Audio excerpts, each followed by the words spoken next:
Parte 1, capítulo 3. Duas mãos seguravam uma pequena caderneta encadernada em juta cinza. Estavam secas e calejadas. Tinham encarado muitos anos de trabalho com óleo, calor e graxa de grandes máquinas. Suas rugas estavam esculpidas sob a forma de sulcos escuros em uma pele curtida de pó. Suas unhas quebradas estavam pretas. Um dedo levava um anel enferrujado com uma imitação de esmeralda. As paredes do escritório estavam vazias. Tinham servido de toalha para muitas mãos sujas, pelos rastros em zigue-zague de 5 dedos sobre a pintura desgastada. Na antiga casa, agora nacionalizada como escritórios do governo, antes havia um lavatório. A pia tinha sido retirada, mas uma mancha de ferrugem, com alguns buracos deixados pelos pregos, desenhava seu contorno, por onde saíam canos quebrados, como intestinos de um edifício acidentado. A janela tinha uma grade de ferro e vidros quebrados que uma aranha tinha tentado remendar. Em frente a ela havia uma parede vazia de tijolos vermelhos que estava perdendo as últimas camadas de pintura que antes levaram uma propaganda de um restaurador capilar. Um funcionário estava sentado em sua mesa. A mesa tinha, em um canto, um mata-borrão despedaçado e no outro, um tinteiro quase seco. O funcionário vestia um terno de cor caque e óculos. Como 2 silenciosos juízes presidindo a sala atrás de seu porta-voz, 2 retratos ladeavam sua cabeça. Não tinham molduras. 4 percevejos prendiam cada um à parede. Um era de Lenin, o outro de Karl Marx. Letras vermelhas acima deles diziam: "Na união se encontra a nossa força." De cabeça erguida, Kira Argunova estava de pé diante da mesa. Ela estava lá para receber sua caderneta de trabalho. Todos os cidadãos acima de 16 anos deviam ter uma e precisavam carregá-la a todo momento. Esta deveria ser apresentada e carimbada toda vez que uma pessoa encontrasse trabalho ou o deixasse, quando alugasse um apartamento ou o desocupasse, quando se matriculasse em uma escola, recebesse um cupom de pão ou se casasse. O novo passaporte soviético era mais que um passaporte, era a permissão que um cidadão tinha para viver. Chamava-se de caderneta de trabalho, porque trabalho e vida eram considerados sinônimos. A Federação das Repúblicas Socialísticas Soviéticas, URSS, estava prestes a adquirir uma nova cidadã. O oficial segurou a pequena caderneta encadernada em juta cinza, cujas muitas páginas ele iria preencher. Ele teve problemas com sua caneta, estava velha e oxidada, e apenas sugava o nanquim do fundo do tinteiro. Na página aberta e limpa, escreveu: nome: Argunova, Kira Alexandrovna. Estatura: mediana. O corpo de Kira era esguio, muito esguio, e quando se movia, com uma precisão elegante, veloz e geométrica, as pessoas só se davam conta do movimento, não do corpo.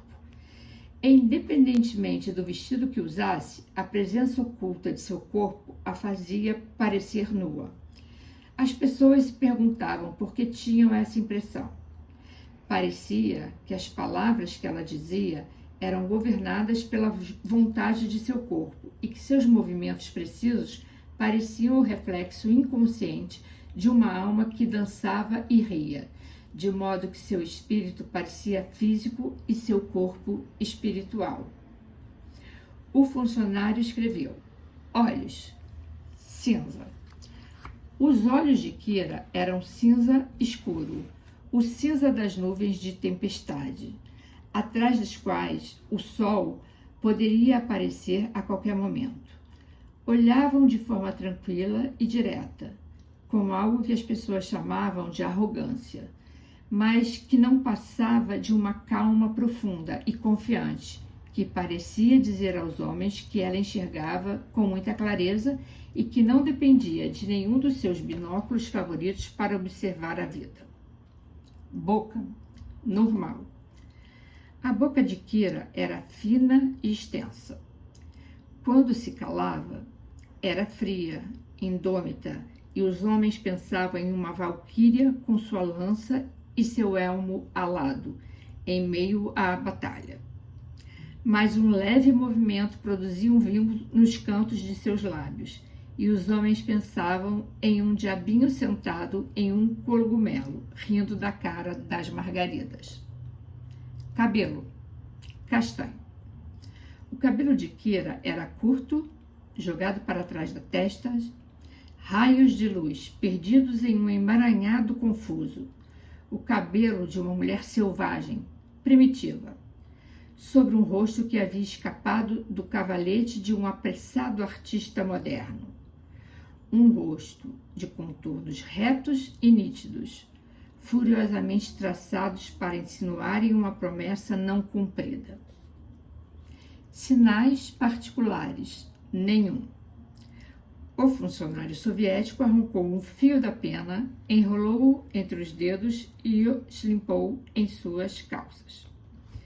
Local e data de nascimento: Petrogrado, 11 de abril de 1904. Kira nasceu na casa de granito cinza da rua Kamenostrovsky, naquela enorme mansão. Galina Petrova tinha uma alcova onde, durante a noite, uma camareira vestida de preto guardava em uma caixa o seu lindo colar de diamantes, e uma sala de estar onde, em um traje de seda que brilhava solenemente, recebia algumas senhoritas que vestiam zibelinas e joias preciosas. Naqueles cômodos, as crianças não podiam entrar, e Galina Petrovna raramente aparecia nos demais. Kira tinha uma governanta inglesa, uma jovem amável com um sorriso encantador.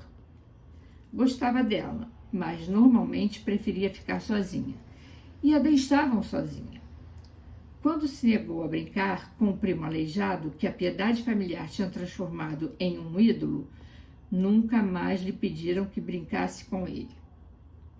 Quando jogou pela janela o primeiro livro que leu sobre uma fada boazinha que recompensava uma criança altruísta, a governanta nunca mais lhe trouxe um livro parecido.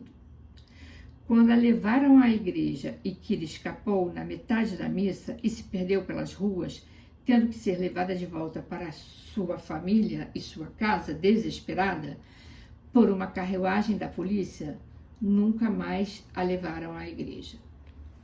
A residência de verão do Zago Novo, nos arredores de um famoso resort de verão, ficava em uma alta colina sobre o rio, quase isolada em seus jardins espaçosos.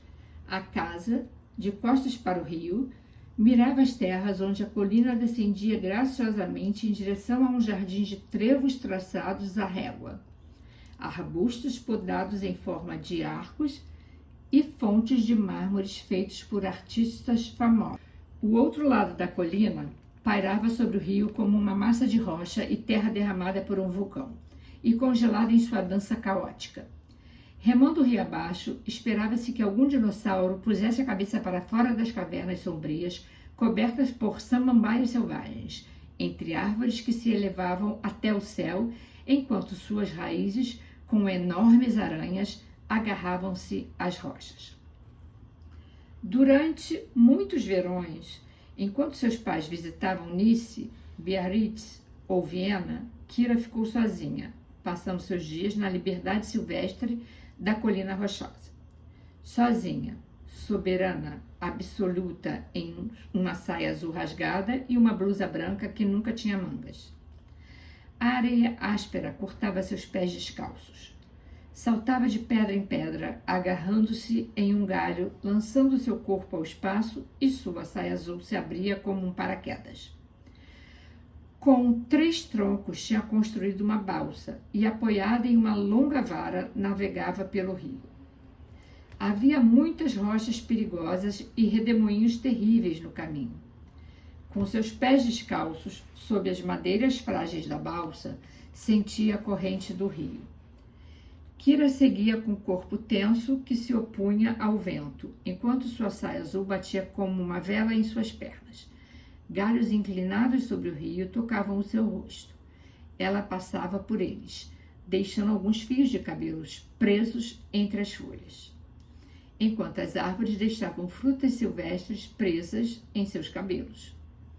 A primeira coisa que Kira aprendeu sobre a vida e a primeira coisa que seus pais, consternados, aprenderam sobre ela foi a alegria de estar sozinha.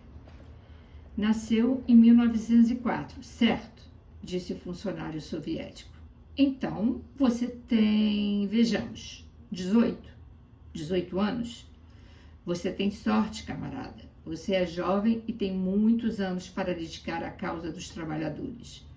Uma vida inteira de disciplina, trabalho duro e mão de obra útil para o grande coletivo. Ele estava resfriado. Tirou um grande lenço quadriculado do bolso e assoou o nariz. Estado civil, solteira. Eu lavo as minhas mãos sobre o futuro de Kira, disse Galina Petrovna. Às vezes, penso que ela nasceu para ser solteirona e outras que nasceu para ser, sim, uma mulherzinha. Kira vivenciou seus primeiros anos de saias largas e saltos altos durante seu refúgio em Yalta, onde uma estranha sociedade de imigrantes do norte de famílias de sobrenomes antiquados e velhas fortunas amontoavam-se como galinhas assustadas em uma rocha enquanto a enchente crescia lentamente em torno delas.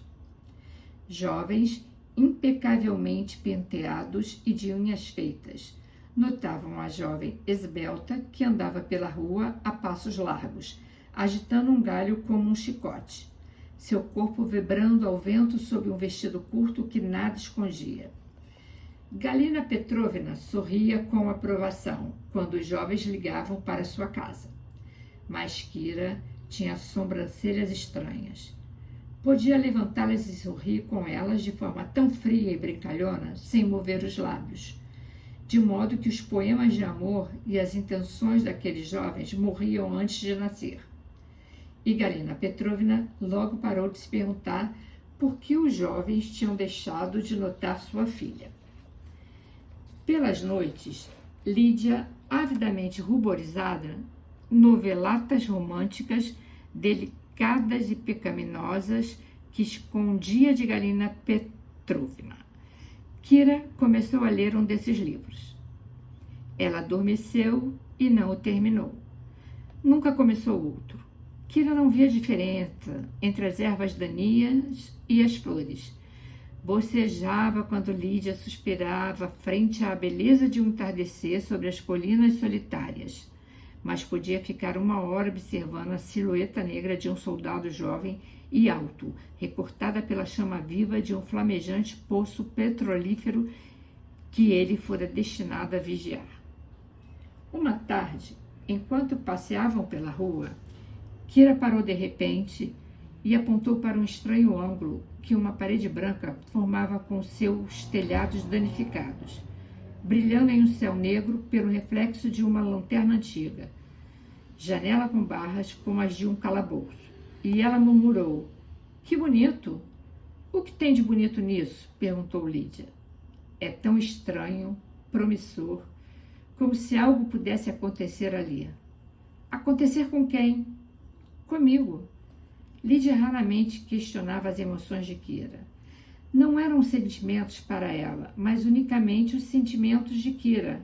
E a família dava de ombros, com impaciência, frente ao que chamavam de os sentimentos de Kira. Ela sentiu o mesmo ao comer sopa sem sal, ao descobrir um caracol subindo por suas pernas nuas, ao ver os garotos implorarem por seu beijo com corações partidos, olhos úmidos e lábios macios. Sentiu o mesmo pelas estátuas brancas de deuses antigos sobre um fundo de veludo negro nos museus, pelas chaminés das fábricas e as vigas de ferro, pelos músculos tensos como cabos de aço de um edifício em construção. Ela raramente visitava museus, mas sua família, quando saía com ela, evitava passar por casas, ruas e especialmente pontes em construção.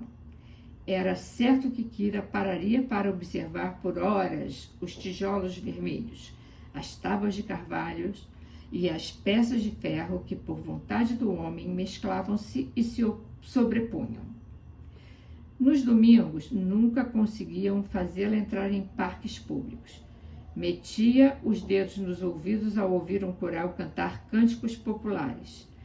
Quando Galina Petrovna acompanhou sua filha a um espetáculo que retratava o sofrimento dos servos que o czar Alexander II havia liberado em toda a sua magnificência, Lídia chorou ao ver os pobres campesinos que se retorciam de dor sob os golpes dos chicotes. Kira permaneceu sentada, com seus olhos extasiados, observando o golpe bruto contra a mão do alto e jovem ator. Que bonito, disse Lídia olhando para o cenário. Parece real. De certa forma, disse o oficial soviético. Vocês, camaradas mulheres, têm uma vantagem sobre nós homens. Podem cuidar da geração mais jovem do futuro de nossa república. Há muitas crianças sujas e famintas que necessitam das mãos amorosas de nossas mulheres. A filiação sindical? Nenhuma. Kira foi para a escola em Yalta. No refeitório da escola havia muitas mesas. No almoço, as garotas se sentavam nas mesas em grupos de 2, 4 ou 12. Kira se sentava sempre em uma mesinha no canto, sozinha. Certo dia, sua turma declarou um boicote contra uma menina de Sardas que tinha caído no desagrado da garota mais popular, uma jovem rude, de voz aguda, que tinha de antemão um sorriso, um aperto de mão e uma ordem para todas. Naquele almoço, a mesinha do canto foi ocupada por 2 alunas, Kira e a menina sardenta. Estavam na metade de seus pratos de purê de trigo quando a líder da turma se aproximou delas. Você sabe o que está fazendo, Argunova? Perguntou com os olhos flamejantes. Comendo purê, respondeu Kira. Você não vai se sentar?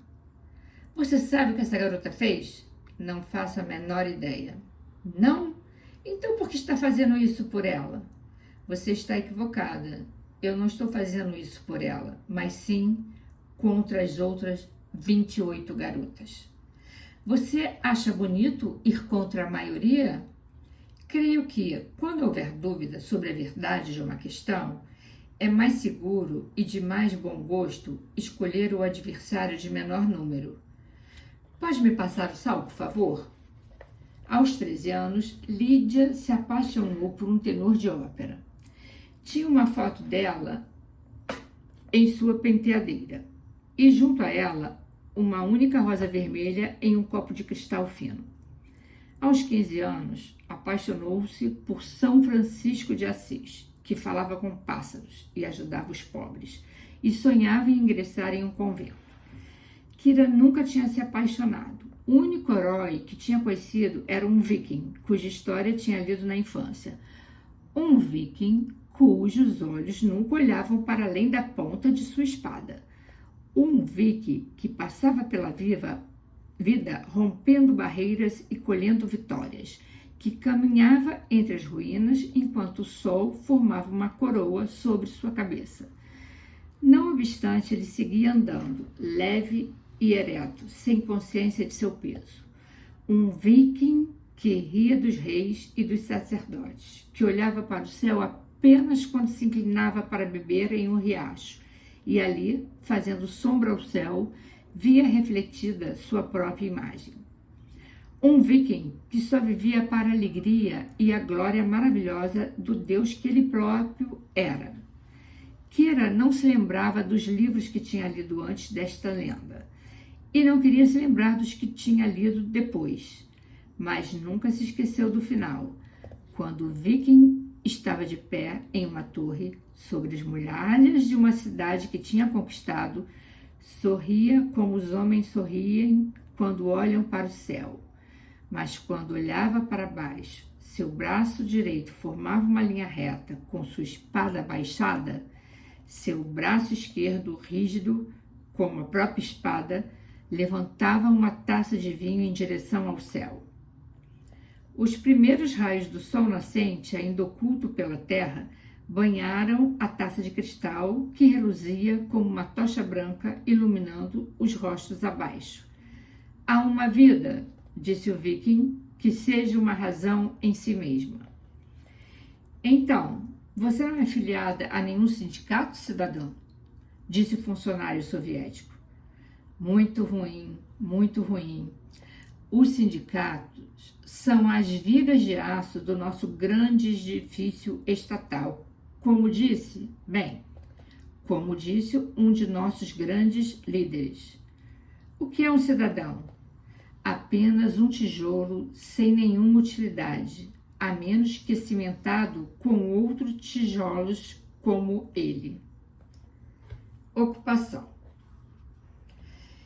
De algum ponto da aristocrática Idade Média, Kira tinha herdado a convicção de que o trabalho e o esforço eram ignóbeis.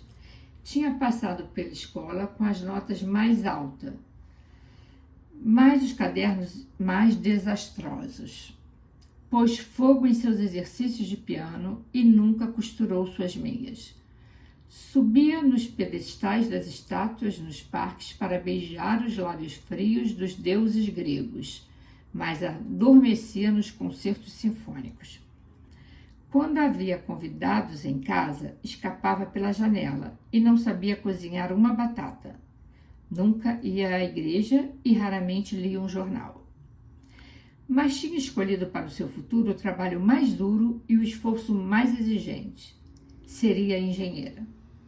Tinha decidido isso quando, pela primeira vez, pensara em algo tão vago como o destino. E esse primeiro pensamento seu tinha sido tranquilo e respeitoso, porque o seu futuro estava consagrado, porque era o seu futuro. Tinha ganhado brinquedos mecânicos que não eram para meninas e tinha construído barcos, torres e pontes. Tinha observado como se tratava o aço, os tijolos e o vapor. Na cabeceira da cama de Lídia havia um ícone. Na de Kira, a imagem de um arranha-céu dos Estados Unidos.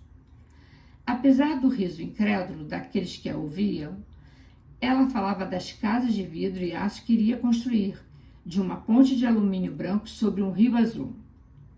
Mas, Kira, você não pode construir pontes de alumínio. E falava de homens, rodas e gruas que se moveriam às suas ordens, e de um amanhecer sobre a armação de aço de um arranha-céu. Sabia que tinha uma vida e que esta vida era sua. Sabia qual trabalho escolhera e o que esperava da existência. E também esperava algo mais... não sabia o que. Mas era algo que lhe fora prometido. Prometido em uma recordação de sua infância. Quando o sol de verão se escondia atrás das colinas, Kira se sentava sobre uma grande rocha e contemplava o elegante cassino à distância, rio abaixo.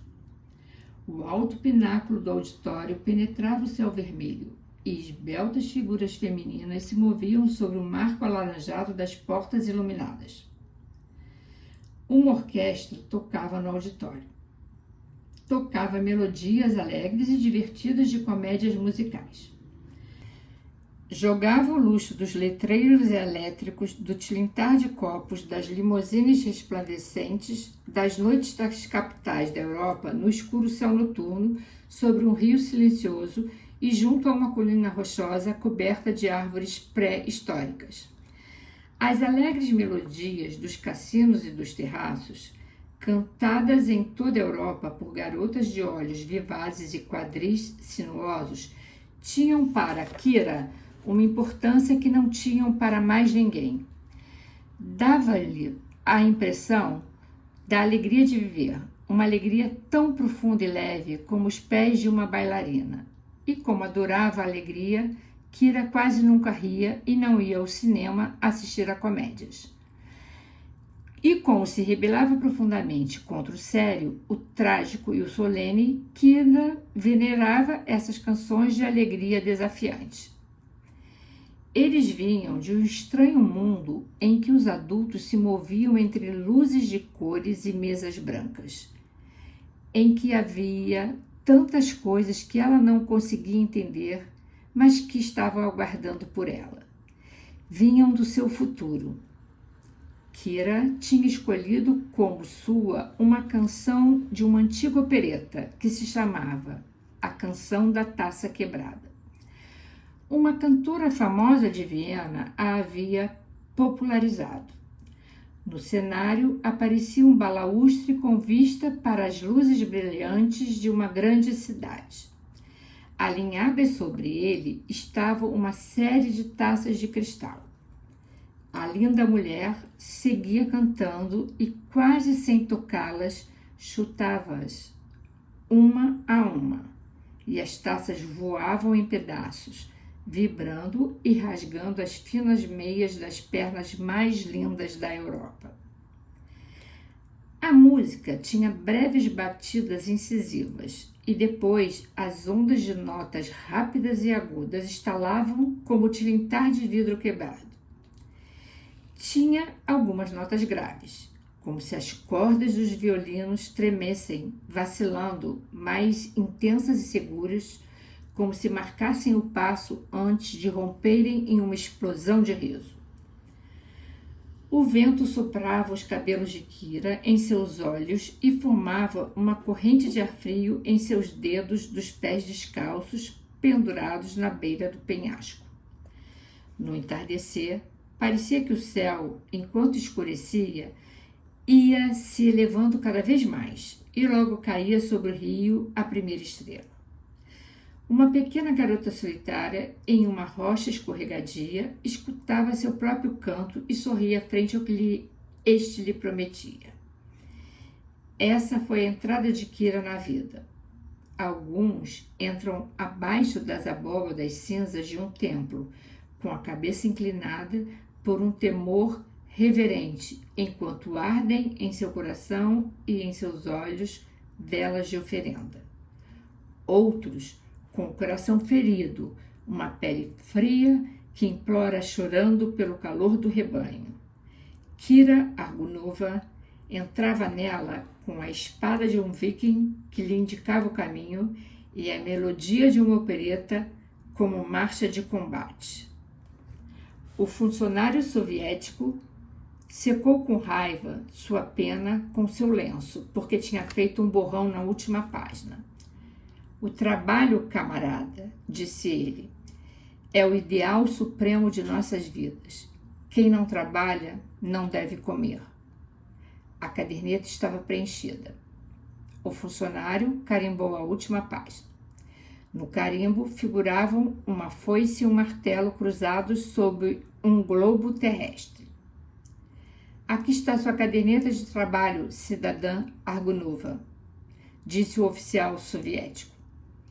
Agora você faz parte da maior república já estabelecida na história do mundo.